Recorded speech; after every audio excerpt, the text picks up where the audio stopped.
Warning, spoilers ahead. What's good? This is Dragon334K. This is my review on Godzilla Minus One, which is just made it to Netflix, which is great news, and actually by surprise because there were no previous announcements and speculation as to when it would hit home streaming platforms and Blu-ray. Well, wait no more. If you have a Netflix subscription, hey, you can enjoy one of the best Godzilla films of all time, and that is not an exaggeration. The movie establishes Godzilla as what the kaiju is truly meant to be, an unbridled force of nature, with seemingly this time a completely sour disposition. Out of all of the Godzilla films that I've seen, this was probably the most pissed off I've ever seen Godzilla, even compared to both the legendary versions and the Shin version. I really enjoyed watching this film. One of the reasons was the story was damn near flawless. The time period was during the mid-40s during World War II. The main character was named Koichi, a kamikaze pilot who's in the first scene lands on Oda Island. Whose squadron was wiped out by a giant reptilian creature, only leaving Koichi and one other as the survivors. Koichi suffers an extreme amount of guilt because he felt like he could have killed the monster then with a 20mm gun that was attached to a plane. But Koichi's gut feeling was if he'd have shot the gun, it would have only pissed off the creature and it would have killed him too, which I believe Koichi was right. And it caused a bunch of PTSD, which you would see throughout the film. So even if he did take the shot, I mean, the monster probably would have survived from what I've seen. Koichi would then return home to find out his parents got killed in the bombing of Tokyo, turning to the area that he lived in into basically a shanty town, where he would meet this strange young woman running with a baby named Noriko. And it would be discovered that the baby isn't even hers, that the baby was orphaned during the bombings. So Koichi, Noriko, and the baby, whose name is Kiko, start living together, kind of rebuilding, all of their lives, and Koichi lands a job as a minesweeper.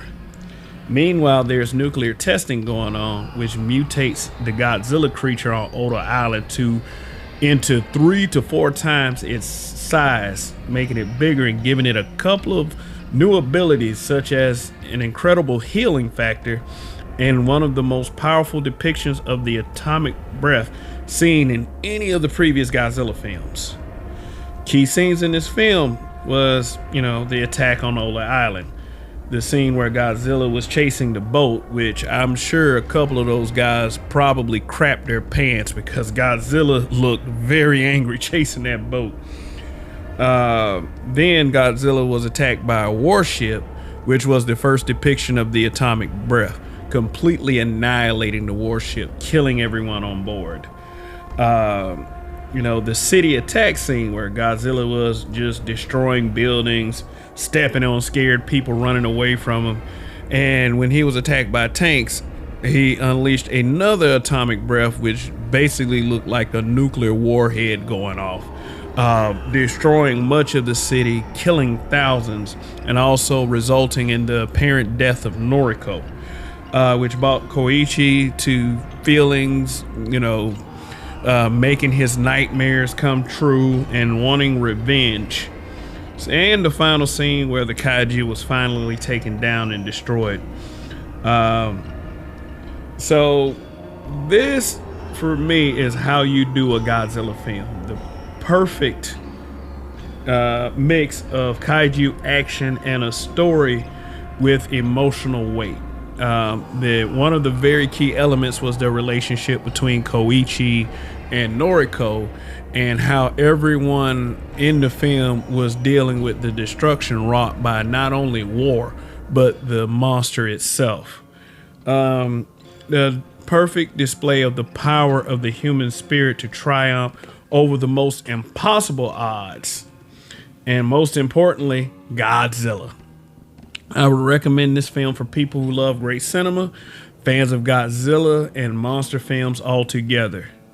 Oh, yeah. In the final scene, it turns out that Noriko survived.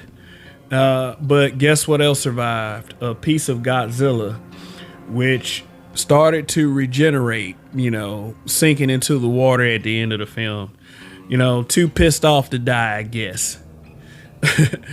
Okay, I mean, if you have a Netflix account, please do check this film out. If monster films and giant kaiju films is your thing, Godzilla, the most legendary kaiju of all time, no pun intended, in one of his greatest depictions ever.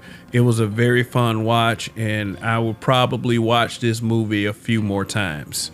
And have the very same experience as if I saw it in the theater as well. So check out Godzilla Minus One. I wouldn't tell you anything wrong. I do highly recommend it, and that's it. This is Dragon 334K. Till the next time, hopefully you enjoyed this review. Peace.